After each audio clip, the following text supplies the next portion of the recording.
Hello everyone, welcome back. आज की इस वीडियो में हम बात करने वाले हैं बिजनेस एंड कॉमर्शियल नॉलेज के चैप्टर फर्स्ट एंड इंट्रोडक्शन का एक कंप्लीट ओवरव्यू, साथ के साथ कंप्लीट रिवीजन। आपको क्या करना है, मॉड्यूल साथ लेके बैठिए। देखो सिंपल सी बात है, आपके बीसीके के फर्स्ट चैप्टर का आपको ये पता होना चाहिए कि वेटेज कितना है। तो वेटेज की अगर बात की जाए, अकॉर्डिंग टू ICI ये वेटेज रखता है 4 to 7 मार्क्स का। दैट मीन्स आप ये एज्यूम करके चलो कि 5 to 6 मार्क्स के क्वेश्चन अप्रॉक्सीमेटली हर चैप्टर से बीसीके में देखने को मिलते हैं। तो आपके बीसीके के चैप्टर का रिवीजन स्टार्ट करें उससे पहले एक छोटी सी अपील आप सारे फैमिली मेंबर से। देखो यार, आज शाम 6 बजे नवंबर 2020 बैच की अनाउंसमेंट करने वाला हूं और बहुत सारी बातें करूं। उन सारे बच्चों की बहुत सारी क्वेरीज हैं जो नवंबर 2020 में अटेम्प्ट देने जा रहे हैं। तो मैं आप सारे फैमिली मेंबर से ये ज़रूर चाहूँगा और अपील भी कर रहा हूँ कि आप सारे फैमिली मेंबर उस वीडियो में शाम 6 बजे आज ज़रूर प्रेजेंट रहें और कमेंट सेक्शन में, लाइव चैट में नहीं, कमेंट सेक्शन में CTC फैमिली का जो अभी तक की आपकी जर्नी हमारे साथ रही है उसका फीडबैक जरूर दें, सो दैट वो बच्चे समझ पाएं। क्या होता है ना, यूट्यूब पे भरोसा कर पाना सबसे मुश्किल काम है, खासकर उस बच्चे के लिए जो बच्चा नया फैमिली में ज्वाइन हुआ है। तो आपको ये काम करना है सर, अपना फीडबैक कमेंट सेक्शन में जो जेन्युइन फीडबैक हो वही दीजिए, कोई टेंशन की बात नहीं। सेकेंड थिंग, हो पाए अगर तो वो पर्टिकुलर वीडियो अपने जूनियर से ज़रूर शेयर करिएगा। हो सकता है आपकी वजह से किसी एक बच्चे की मदद हो जाए जिसका ड्रीम हो कि उसे CA करना है और CA फाउंडेशन में या इंटरमीडिएट में हम उसकी एज अ सिटीजन से हेल्प कर सकें। So let's start from the very beginning. Sir आपके BCK में ध्यान रहेगा ना, शाम 6 बजे। चलो स्टार्ट करते हैं। आपके BCK में टोटल 3 टॉपिक हैं पहले चैप्टर में, सिर्फ 3 है। हाँ, देखने से आपको लगेगा यार बहुत कुछ है, बट बिलीव मी ये 3 टॉपिक। पहला डोमेन्स ऑफ बिजनेस जो ऑलरेडी हम करा चुके हैं BCK की फर्स्ट डे की क्लास पे, क्लियर। सेकंड ह्यूमन एक्टिविटीज, जिसमें से कल आपने कवर किया था बिजनेस का टॉपिक इकोनॉमिक एक्टिविटीज से। फिर आपका प्रोफेशनल एम्प्लॉयमेंट, आज आपको ओवरव्यू दूंगा इसका। फिर थर्ड टॉपिक जो सबसे बड़ा देखने में है, बाकी इतना ज़्यादा वेटेज नहीं है, sole proprietorship, HUF like Hindu Indian family partnership, LLP company. बड़ा ही बेसिक है, अगर आप इसको देखो तो ध्यान से देखोगे तो ये रहा आपका बिजनेस लॉ का टॉपिक है ना, और ये इसमें आपको महारत हासिल है। 2 पे थोड़ा सा काम करने की ज़रूरत है, बट स्टार्ट कहाँ से करने वाला हूँ, जरा मॉड्यूल निकालिएगा, साथ में कवर करते चलिएगा, क्योंकि आज आपके लिए मैं मॉड्यूल के साथ में कवर अप देने वाला हूँ आपको। जैसे ऑफलाइन क्लास में होता है ना कि बेटा निकालो चलो सब लोग अपनी बुक, तो मॉड्यूल निकाल लीजिए। सबसे पहले आपने ओपन करना है sir distinguished characteristics of economic activities का। मैं आपको फटाफट से ओवरव्यू देता चलूँगा और आज की डेट में, आज का मतलब आज 14 मई को आपको 4 से 7 नंबर प्रिपेयर करने हैं सिंगल सीटिंग में, ऐसा नहीं बार बार बैठ के। चलो शुरू करते हैं। सर इकोनॉमिक एक्टिविटीज़ के फीचर्स की बात करूं, सबसे पहला जो फीचर्स आ रहा है, economic activities are income generating. अगर हम बात करें इन 3 पॉइंट्स की, तो ये वो लोग हैं जो हमारी इकोनॉमी में इनकम जनरेट करते हैं। इनकम होगी तो हमेशा ध्यान रखिएगा, इनकम वो फैक्टर है जो मनी को फ्लो करता है। मनी फ्लो तभी होगी जब मार्केट में डिमांड होगी, डिमांड मार्केट में तभी होगी जब मार्केट में क्या होगा, इनकम होगा, और इनकम होने के लिए इन 3 चीज़ों का होना कंपलसरी है। Second point, economic activities are productive. Obvious सी बात है प्रोडक्टिव नेचर का होगा, बिकॉज आप बिजनेस कर रहे हो, प्रोडक्शन करो चाहे सर्विस करो, आप प्रोफेशन कर रहे हो तो सर्विसेज प्रोवाइड कर रहे हो, आप एम्प्लॉयमेंट दिया नौकरी की बात कर लो तो वहाँ पर भी आप अपनी सर्विसेज दे के उसके बदले में पैसे ले रहे हो। नेक्स्ट पॉइंट है, even consumption is an economic activity. Obvious सी बात है कंजम्पशन भी एक इकोनॉमिक एक्टिविटी है। क्यों सर, देखो कंजम्पशन डायरेक्टली किससे रिलेट करता है सर, कंजम्पशन डायरेक्टली रिलेट करता है डिमांड से, और डिमांड और सप्लाई की बात हो रही, इकोनॉमिक्स भी आ गया है ना जी। अगले पॉइंट की बात करेंगे, सेविंग इन्वेस्टमेंट एंड वेल्थ। भैया रोकड़ा होगा भाई, इनकम होगी तो सेविंग होगी, सेविंग होगी तो रिमेनिंग बैलेंस को हम इन्वेस्टमेंट की बात कर पाएंगे। चलो आ जाओ फटाफट से अगले पॉइंट पर, जो बात है distinguished characteristics of business versus other economic occupation. तो पहला पॉइंट इसमें लिखा गया एम्प्लॉयमेंट। सर बिजनेस सबसे ज़्यादा एम्प्लॉयमेंट प्रोवाइड करता है किसी भी इकोनॉमी में। हाँ, प्रोफेशन भी एम्प्लॉयमेंट प्रोवाइड करता है, but in comparison to business बहुत ही स्मॉल पार्ट है। सेकंड, प्रोफेशन की बात करें तो यहाँ पे स्पेशलाइज सर्विस दी जाएगी। जैसे आप सारे प्रोफेशनल कोर्स कर रहे हो, इन फ्यूचर जब आप चार्टर्ड अकाउंटेंट बनोगे तो आप भी अपनी प्रोफेशनल स्पेशलाइज सर्विसेज प्रोवाइड करोगे। अब डिफरेंसेस की बात करें तो जरा देखें, कुछ इस तरीके से आपको अपनी बुक को रंगना है। एक बात हमेशा ध्यान रखना, अपनी बुक इस कदर पढ़ना कि उसको अगले अटेम्प्ट में पढ़ने की ज़रूरत ना पड़े। कुछ बच्चे साफ साफ पढ़ते हैं, मुझे आज तक पता नहीं चला कि ऐसा क्यों है। हालांकि ऑफलाइन वाले बच्चे हमारे यहाँ जो है ना, उनकी हैबिट हो गई होती है। आपको ही बोल रहा हूँ, बुक एक बार पढ़नी पड़े, सेकंड अटेम्प्ट में इसको उठाने का मौका ना लगे, इस कदर पढ़ना। कैसे होगा वो? जितने पॉइंट से बुक में पढ़ो, एक एक वर्ड को हाईलाइट करो, एक एक वर्ड वहाँ से खोद के निकालो कि ये लिखा है तो क्यों लिखा है। ऐसा नहीं चाहिए कि वीडियो देखा, कंटेंट लिखा, ना ना ना, बुक पढ़नी है सर। तो बढ़ते हैं जरा बिजनेस प्रोफेशनल एम्प्लॉयमेंट में डिफरेंसेस की बात करें तो सर मीनिंग तो ऑब्वियस सी बात है, बिजनेस प्रॉफिट मोटिव के लिए ही नहीं होता, लेकिन हाँ डिफरेंस की बात आएगी तो हमें लिखना पड़ेगा प्रॉफिट मोटिव के लिए, ऑब्वियस सी बात है। और वहाँ पे एम्प्लॉयमेंट में प्रोफेशनल फीस की बात करेंगे, और ऑब्वियसली नहीं, प्रोफेशन में प्रोफेशनल फीस की बात करेंगे, एम्प्लॉयमेंट में वेजेस एंड सैलरी की बात होगी। प्रिस्क्राइब्ड क्वालिफिकेशन बिजनेस के लिए यहाँ लिखा है none, but believe me none qualification से नहीं हो सकता बिजनेस। हाँ, चिंदी चोरी हो सकती है। अगर हम ब्रॉड लेवल के बिजनेस की बात करें, अक्सर बच्चा मोटिवेट हो आता है स्टार्टअप्स को देख के। कोई भी स्टार्टअप अनएजुकेटेड पर्सन नहीं कर रहा, और अगर अनएजुकेटेड है तो उसके पास जो पैसा है वो इतना ज़्यादा है कि वो एजुकेटेड लोगों को हायर कर सके। समझ रहे हो ना क्या कह रहा हूँ? बट डिफरेंस लिखना है तो हमें लिखना पड़ेगा कि क्वालिफिकेशन की जरूरत नहीं है, यहाँ एक स्पेसिफिक क्वालिफिकेशन चाहिए प्रोफेशन में। और अगर बात करें एम्प्लॉयमेंट की तो minimum qualification for job orientation, जैसी जॉब वैसी क्वालिफिकेशन। अगला है इथिकल गाइडेंस, जिसको आप लिख लेना कोड ऑफ कंडक्ट। तो कोड ऑफ कंडक्ट बिजनेस में जो फाउंडर की वैल्यूज होंगी, जैसा फाउंडर चाहेगा वैसा कोड ऑफ कंडक्ट बन जाएगा। प्रोफेशन की बात करें तो डेफिनेटली एक प्रोफेशनल कोड होता है। एम्प्लॉयमेंट की बात करें तो एम्प्लॉयर और एम्प्लॉइज का कोड होता है।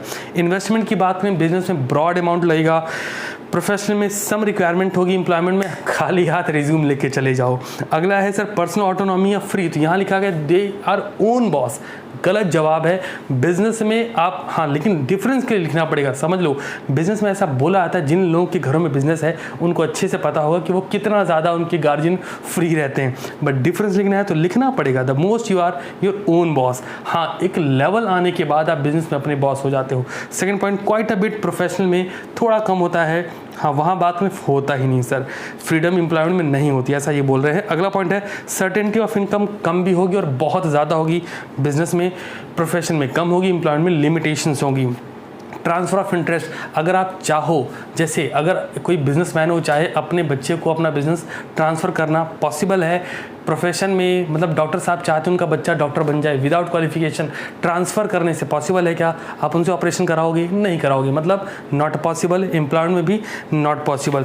तो एक जो बिजनेस है वो जॉब क्रिएटर है, ना कि जॉब सीकर है। बिजनेस जॉब देना पसंद करते हैं। Second, provide momentum to economic growth, मतलब साफ है बिजनेस हमारी इकोनॉमी को ग्रोथ प्रोवाइड करते हैं। ड्यूरिंग लॉकडाउन पीरियड आप सबको पता है इंडिया एक ऐसा टाइम फेस कर रहा है जहाँ पर इकोनॉमी स्टक हो गई है। रीज़न, बिजनेसेस ठप पड़े हैं। आप सोच के देखो, जब बिजनेस की बात आई तो जो भी गवर्नमेंट डिसीजन ले रही है ड्यूरिंग दिस पीरियड, वो डिसीजन क्या ले रही है? मैन्युफैक्चरिंग प्लांट को रन करने का। मैन्युफैक्चरिंग प्लांट मतलब बिजनेस की बात हो रही। क्यों? बिजनेस रन करेंगे तो लोगों तक पैसा जाएगा सर, पैसा जाएगा, डिमांड होगी, इनकम आएगी, और अगेन कंजम्पशन बढ़ना शुरू होगा वहाँ पे। अगला पॉइंट आता है हमारे पास इन्वेस्टमेंट इंटेंसिव, बात वही है, पैसा होगा तो सेविंग होगी तो इन्वेस्टमेंट होगा। फिर आता है डेस्टिनेशन एंड अनसर्टेनिटीज़, बिजनेस में सबसे ज़्यादा अनसर्टेनिटीज़ होती है। प्रोफेशन का क्या है सर? फीस तो लेनी है कि नहीं? एम्प्लॉयमेंट का क्या है? सैलरी तो मिलनी है। बट बिजनेस का क्या है? प्रॉफिट रुका तो रुका, और पॉसिबिलिटी ऑफ लॉस भी अवेलेबल है। अगला सिस्टमैटिक एंड ऑर्गेनाइज्ड, बिजनेस बहुत ज़्यादा सिस्टमेटिक ऑर्गेनाइज नहीं हो सकता, प्रोफेशन बहुत सिस्टमेटिक होगा, एम्प्लॉयमेंट हद से ज़्यादा ऑर्गेनाइज्ड होगा। अगला है ऑब्जेक्टिव ओरिएंटेड या पर्पसफुल, बिजनेस का एक मेन पर्पस, कल की वीडियो में आप सबने देखा था, मैंने आपको 4 अलग अलग ऑब्जेक्टिव बताए थे। Only profit making is not a sole objective of any type of business. So now come to consideration, ये वाला पॉइंट आपने कल कवर किया है कल की क्लास में, इसको देखने की ज़रूरत नहीं। अब जल्दी से आ जाओ जरा अपने फॉर्म्स ऑफ बिजनेस ऑर्गेनाइजेशन में। इन टॉपिक की बात करें, सोल प्रोप्राइटरशिप में क्या होगा सर? सोल ओनर होगा, इन्वेस्टमेंट लिमिटेड होगा, डिसीजन लेने की पावर सबसे ज़्यादा होगी। हिंदू अनडिवाइडेड फैमिली में क्या होने वाला है? करता, मैं आपको इस वक्त रिवाइज करा रहा हूँ बहुत शॉर्ट स्पैन ऑफ टाइम में, और मेरा पूरा फोकस MCQ पे है। मैं चाहूँ तो इसी एक एक टॉपिक पे 1 घंटे का लेक्चर रिकॉर्ड हो सकता है, बट बिलीव मी वो आपके लिए फ्रूटफुल नहीं है। हाँ, टॉपिक पढ़ते हो तो आपका फोकस कैसे होगा, जब आप बुक्स रीड कर रहे होंगे तो आपको उनके मेरिट्स और डीमेरिट्स, इन पॉइंट्स को बहुत अच्छे से पढ़ना है। क्योंकि मुझे ऐसा लगता है अगर आपने ये पॉइंट, तो डेफिनेशन में जाने की जरूरत नहीं है, तो डेफिनेशन तो हर बच्चे को पता है कि भाई पार्टनरशिप क्या है। Partnership accounting, Indian partnership act 1932 section 4, partnership is the relation between person who have agreed to share the profit of a business carried on by all, any of them acting for all. अरे कुछ नहीं होना इससे, ऐसा question नहीं बनेगा। तो definition पे नहीं जाना, बट हाँ उसके मेरिट डीमेरिट को हमें ज़रूर पढ़ना है। लिमिटेड लायबिलिटी पार्टनरशिप क्या है? It's a combination of company and partnership. LLP क्या है sir? It's a combination of company and partnership. Company क्या है? According to companies act 2013, company is an artificial person created by law having perpetual succession and common seal with separate legal entity. अरे ख़त्म नहीं हुआ, अभी सुनो जरा। तो हम यहाँ बात करने वाले हैं सोल प्रोप्राइटरशिप। जब आपको पढ़नी है तो उसके फीचर्स में मेरिट और डिमेरिट, लाइक मेरिट लिमिटेशन के साथ पढ़ना है। कोई भी टॉपिक जब आप इस तरीके से कवर करेंगे, अच्छा ऐसे कवर करते हुए बात का रखेंगे ध्यान, स्पीड ज़्यादा रख रहा हूँ जानबूझ के, बिकॉज मैं चाहता हूँ कि 4 से 5 नंबर के लिए दिन मत लगाओ। मैं आपको 15 मिनट में कवर करा दूं, अगले 45 मिनट बैठ के पूरे चैप्टर को वर्ड बाय वर्ड जाओ। और उसमें भी आपको इस टॉपिक को करने की ज़रूरत नहीं, वीडियो आपको पिछले 2 दिन में मिल चुका है। आज जो करना है, जो इतना दिख रहा है इसी को बैठ के पढ़ना है, और वो भी मेरिट डिमेरिट लिमिटेशन के साथ में। तो जरा चेक करो, सोल प्रोप्राइटरशिप की बात करें तो मेरिट्स क्या है सर? फ्रीडम होती, क्यों? जहाँ मन किया गुमटी लगाई धंधा चालू, सोल प्रोप्राइटरशिप ऑब्वियस सी बात है। इसके बाद कैपिटल लिमिटेशन है, आप अकेले हो तो कैपिटल का इन्वेस्टमेंट ऑब्वियस सी बात है कम होगा। हाँ, डिसीजन लेने की पावर ये मेरिट में आ जाएगी, बट वहीं आपके कॉन्ट्रीब्यूटरी हो जो वो कम हो जाएंगे। सो ऐसे ही अनलिमिटेड लायबिलिटी सर, अगर पार्टनरशिप होती लायबिलिटी डिवाइड हो जाती, बट सोल प्रोप्राइटरशिप में ये लिमिटेशन है कि लायबिलिटी भी पूरी आपकी हो जाएगी। हाँ, fate as a going concern जैसा सोल प्रोप्राइटरशिप में कुछ नहीं होता। आज पान की दुकान लगा के बैठे हैं, कल कुछ और बेच रहे होंगे, है ना, कभी कद्दू बेच रहे हैं, कभी, अरे क्या बोल रहा हूँ, बट हाँ ऐसा होता है। फिर अगले पॉइंट पे आएंगे, हिंदू अनडिवाइड फैमिली। जैसा मैंने बोला, कर्ता इसमें मेन होगा, लोग अर्न करेंगे, डिसीजन लेने की पावर कर्ता के पास होगी, ठीक है। लिमिटेशन क्या है sir? Ownership in family business in ascribed rather than earn status. Status से नहीं आती, पहले से डिफाइन है कि जो सीनियर मोस्ट है वही ओनर होने वाला है, सिंपल है। मतलब आप कितने काबिल, इससे कोई फर्क नहीं पड़ता, ठीक है। हाँ, ये कह सकते हैं ऑटोमेटिक को ओनर बन जाओगे आप को ओनर बन जाओगे, पैदा हुए को ओनर बन गए आप। हाँ, एक पॉइंट और है, करता यहाँ पे आपको सबसे ज़्यादा ध्यान रखना है, क्योंकि अक्सर करके वही पूछा आता है। अगला पॉइंट है अनलिमिटेड लायबिलिटी ऑफ द करता। ये एक लिमिटेशन है, जो टॉप पे है, जो सीनियर मोस्ट है, उसकी अनलिमिटेड लायबिलिटी है। पार्टनरशिप की बात करो, एग्रीमेंट, ये एक मेरिट है कि अगर हम एक को ओनरशिप बिजनेस में आ रहे हैं, जहाँ पर 2 या 2 से ज़्यादा लोग साथ में काम करने के लिए आ रहे हैं, तो कोई भी फ्रॉडलेंट एक्टिविटीज़ होती है, और अगर हमने एग्रीमेंट कर रखा है तो फ्यूचर में होने वाली किसी भी अनसर्टेनिटी से बचा जा सकता है। 2 और मोर पर्सन, ये मेरिट भी है और डिमेरिट भी है सर। क्यों? बिकॉज यहाँ पे मैक्सिमाइजेशन ऑफ पर्सन लिमिट किया गया है, आप एक्सीड नहीं कर सकते। एक बात ध्यान रखना, आपकी बुक में मुझे नहीं पता अपडेट है कि नहीं, बट अपडेट कर लेना, जो अभी मैक्सिमम नंबर 50 to 100 हो चुके हैं। अगले पॉइंट की बात करें, प्रॉफिट शेयरिंग। मेरिट है, 2 लोग हैं तो प्रॉफिट शेयर, ये ऐसे ही एक लॉस भी शेयर होता है। Profit in the form of positive और नेगेटिव, लॉस को अलग से नहीं बोलना है। अगले पॉइंट की बात करें, म्यूचुअल एजेंसी, ये मेरिट भी है डिमेरिट भी है सर। मेरिट क्यों है? बिकॉज म्यूचुअल एजेंसी हुई तो एक या एक से ज़्यादा पार्टनर अपने फ्री कंसेंट को साथ में रख के बिजनेस को आगे बढ़ा सकते हैं। लिमिटेशन क्यों है? जो नहीं कि दोनों का माइंडसेट एक जैसा हो। अनलिमिटेड लायबिलिटी, ये लिमिटेशन है क्योंकि लायबिलिटी अनलिमिटेड है, मतलब धंधे की जो लायबिलिटी हो पार्टनर की भी, मतलब फर्म की जो लायबिलिटी हो पार्टनर की भी है। ऐसा बोला जाता है कि फर्म की जो लायबिलिटीज उसको पे ऑफ करने में अगर कुछ पैसे बच गए तो पार्टनर्स के पर्सनल एसेट्स को बेच के पेमेंट करनी पड़ती है। अगले पॉइंट की बात करेंगे, LLP, limited liability partnership act. यहाँ पे एक पॉइंट है, उसको ध्यान से देखना जरा, अगर आपकी बुक में ऐसा है तो उसको करेक्ट कर लो। It has to be mandatory incorporate registered under the limited liability partnership act 2009 लिख रखा है, इस बुक में ये लिखा है। आपकी बुक में अगर अपडेट हो चुका है वेल एंड गुड है, नहीं तो 2008 कर लेना। अगले पॉइंट की बात करेंगे, LLP में मेरिट्स क्या है सर? बहुत बड़ा मेरिट ये है कि ये इन दोनों का कॉम्बिनेशन है। मतलब पता है क्या, LLP बनाया ऐसे गया है कि कंपनी और पार्टनरशिप के फीचर्स निकाल के LLP बना दिया गया, समझ रहे हो? मतलब ये शक्तिमान है बेसिकली, है ना। चलो आगे बढ़ जाता हूँ अभी। Company sir, company private company public company में आप डिफरेंस करना है तो बहुत ज़्यादा दिमाग खर्च करने की जरूरत नहीं है। प्राइवेट कंपनी में 2 मेंबर होते हैं, पब्लिक कंपनी में 7 होते हैं मिनिमम। प्राइवेट कंपनी में मैक्सिमम 50 जाएंगे। अगर मैं गलत नहीं तो हाँ सही है। पब्लिक, मुझे एक्चुअली मैं यहाँ पे कन्फ्यूज़ हूँ, देख लूँ क्या? इसमें मेंशन नहीं है, कोई दिक्कत नहीं, बताता हूँ। प्राइवेट कंपनी, पहले हम बेसिस ऑफ डिफरेंस बनाएंगे। Minimum number of member private company में 2, मैक्सिमम 50। पब्लिक कंपनी में 7, मैक्सिमम अनलिमिटेड। देखो पॉसिबल 50 वाले में मैं कंफ्यूज हूँ, पता नहीं, बट शायद यही है। अगले पॉइंट की बात, नंबर ऑफ डायरेक्टर प्राइवेट में 2, पब्लिक में 3। इसके बाद रिटायरमेंट की बात करें 1/3, 2/3। इसके बाद नाम की बात करें तो प्राइवेट लिमिटेड, लिमिटेड। इसके बाद पेड अप कैपिटल की बात करें तो प्राइवेट कंपनी में 1 लाख रुपए होती है, पब्लिक कंपनी में 5 लाख रुपए होती है।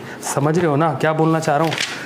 अच्छा, एक बात और है, शेयर, ट्रांसफर ऑफ शेयर। तो पहला तो प्रॉस्पेक्टस, प्राइवेट कंपनी प्रॉस्पेक्टस नहीं इशू करती, पब्लिक कंपनी प्रॉस्पेक्टस इशू करती है। प्राइवेट कंपनी शेयर ट्रांसफ़र नहीं करती, पब्लिक कंपनी शेयर ट्रांसफ़र करती है। बट इन सबको बहुत ज़्यादा मत पढ़ना। 4 से 5 नंबर के लिए कितना काम करोगे? टॉपिक ख़त्म हुआ सर। हाँ, लेकिन ध्यान रखना क्या करना है हमें। ये टॉपिक करा चुका हूँ, बिजनेस का टॉपिक हो चुका है, प्रॉफिटेबिलिटी भी बता चुका हूँ। आपको इन टॉपिक के मिड डिमेट के साथ पढ़ना है। और जैसा मैंने बोला, प्लीज़ शाम को 6 बजे ज़रूर रहिएगा। और वो वीडियो जितने मैक्सिमम बच्चों को, आपके जो जूनियर से जहाँ तक पहुँचा पाइए ज़रूर पहुँचेगा। आप उनकी मदद ज़रूर कर सकते हैं। मिलता हूँ अकाउंट की क्लास में, और तब तक के लिए शानदार रहिए और पढ़ते रहिए।